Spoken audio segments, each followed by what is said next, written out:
Wow, finally, there is water na. Look at that, guys. Dami kong gasin. There is water now, finally. Thank you. For 3 days, wala kaming tubig. Walang ligo. Walang pang sa CR. Buti na lang umulan today. If not, wala talaga kaming tubig na pang sa CR. At buti nakapaghugas ako dahil sa may kami na tubig sa drum. Ngayon finally, ayan guys, nagagas na.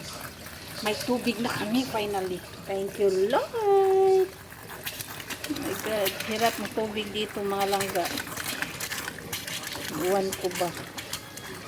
Ayan, kaka-start lang kaya ganyan siya. Kanina meron siyang konting rust from the faucet yan, from the line.